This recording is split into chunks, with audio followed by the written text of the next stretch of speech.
Let's talk to Ben Habib, who is, of course, former Deputy Leader of Reform UK. Ben, very good morning to you.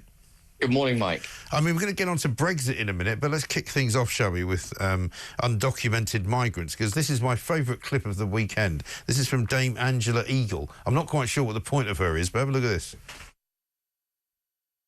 It's not possible to know how many undocumented migrants there are. We only know the ones that we've come across. There are currently 107,000 people in our asylum system. That's the backlog that we inherited, which we're dealing with. But if somebody's here completely illegally and they got here illegally and we've never come across them, we don't know who or where they are. Sorry for laughing. But, you know, this is the government speaking. They have no idea what's going on. That was like a Donald Rumsfeld moment. Do you remember when Donald Rumsfeld, you have to be a bit older to remember that event, but was describing what we know and what we don't know. There are known unknowns, there are known, there are known knowns, there are unknown unknowns, there are things that we don't know. I mean, they've started coming out with all this stuff, though. They have started, I think, reading from the Rumsfeld script, because Keir Starmer said this the other day, that there are things that we know and there are things that we don't know. And you're going, OK, then, yeah, I'll tell you what I know. You're bloody useless, you know. And I'll tell you what the people know is that the numbers that we're told, the numbers of crossing the channel, we know, the people know that they're underestimated. We know that all we're seeing is the tip of the iceberg. Yeah. And it's remarkable to hear Yvette Cooper discussing illegal migration in terms of the numbers are too high. Well, actually, Yvette, even one individual entering this country illegally is too high. Yeah.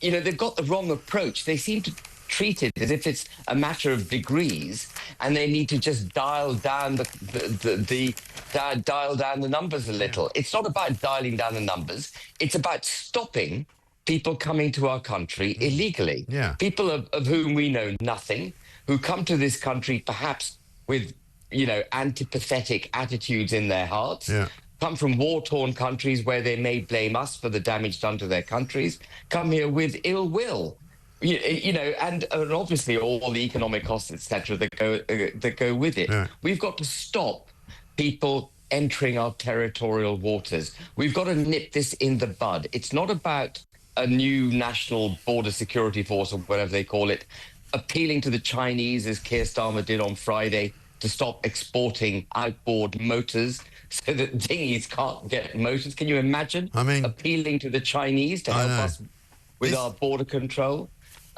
It's nothing to do with any of that. It's about developing the political will and the mechanism to enforce our borders in our territorial waters. And I do not accept anyone who said, I don't accept any arguments to the contrary, that in 2024 we can't develop a dedicated force with speedboats, drones, sensors, barricades, whatever it takes to physically stop those boats in the channel and send them back to France. I mean, everywhere we look around the world, whether it's Ukraine, whether it's Iran, whether it's Israel, whether it's America, they seem to be using an awful lot of drones for doing an awful lot of things. You know, why are we not using drones for a start? Absolutely. And I mean, you and I have spoken about this before, you know, to puncture the boats, perhaps, if possible, to stop the boats from taking off in the first place. There's any number of things we could be doing.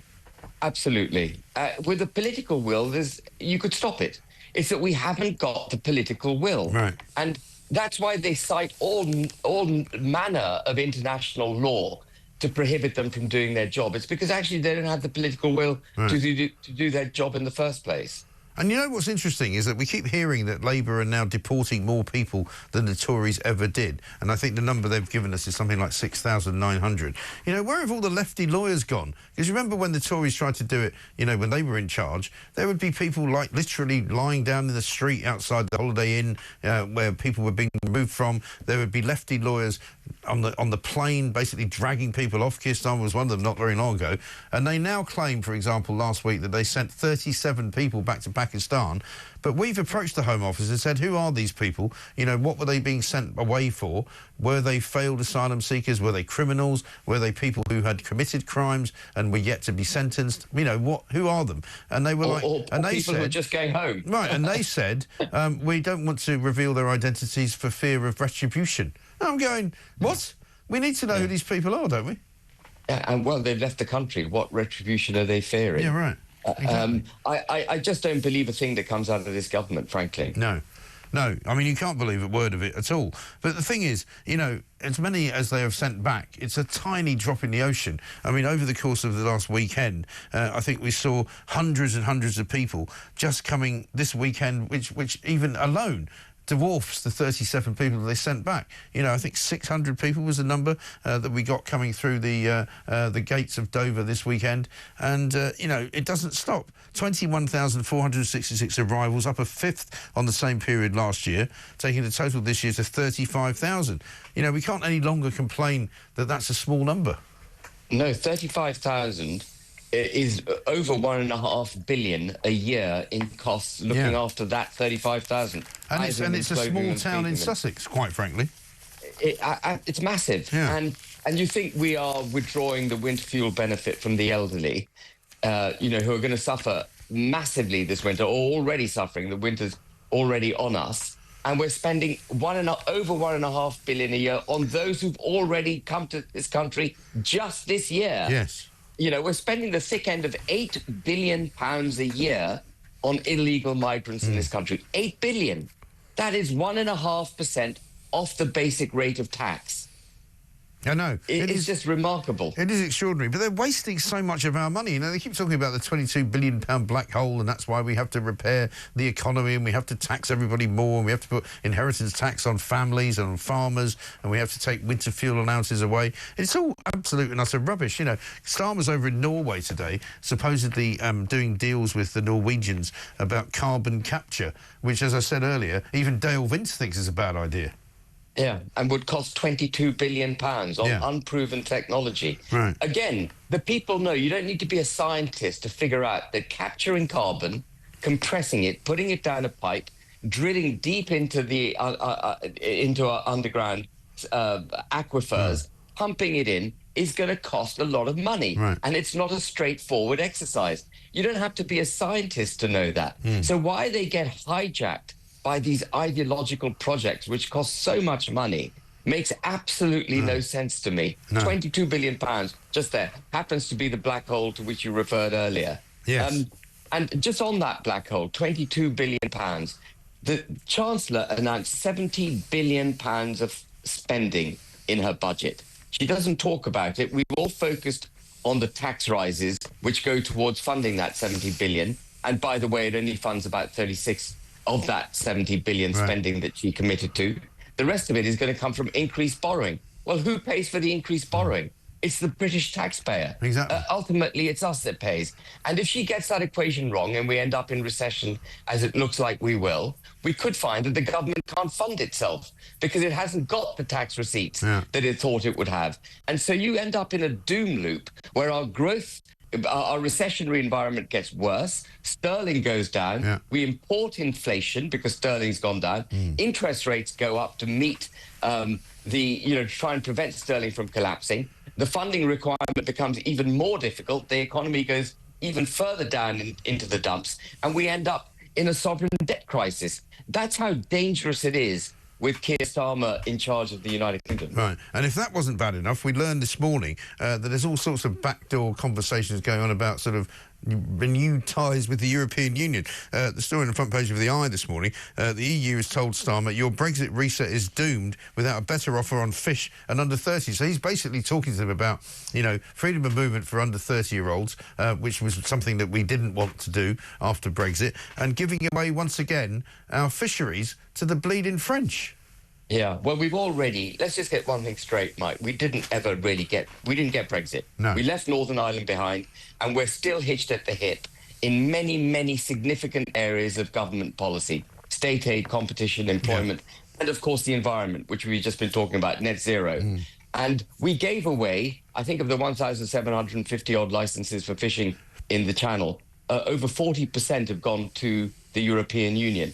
They take a massive amount of fish out of our water already. And what Starmer said before he became Prime Minister, you might recall this, he was in Montreal, he thought he was off camera, and he said, if I were to become Prime Minister, I would align us so closely with the EU that people wouldn't even be able to tell whether or not we were members. Yes. And that's where he's going. He set out now a body of people to effectively deliver that result. And I call him the anti-British Prime Minister because he's a prime minister who would willingly give over governance of this country to Brussels, willingly take down our borders, and also willingly give up sterling, give up monetary policy. What kind of prime minister would do those three things to their own country and against the will of the people, as we know? Keir Starmer is fundamentally anti-British, and that's why he follows the agenda he's following. Yeah, there's no question about that. He's also the most unpopular Prime Minister in history, according to a poll in the Daily Mail this morning. He's more unpopular than every other single Prime Minister that we've had in our lifetime in this short period of time since he's been in charge.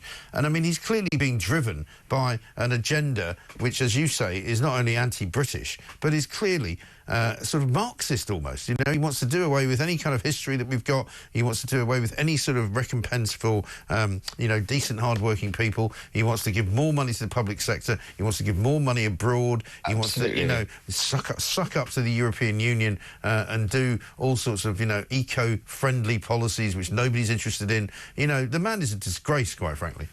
He is. He's one of those. He's a member of the liberal global order who see nation states as an imposition. Yeah. This is a generous interpretation. See nation states as an imposition to global prosperity. He doesn't care whether you're a British citizen or an immigrant or foreigner.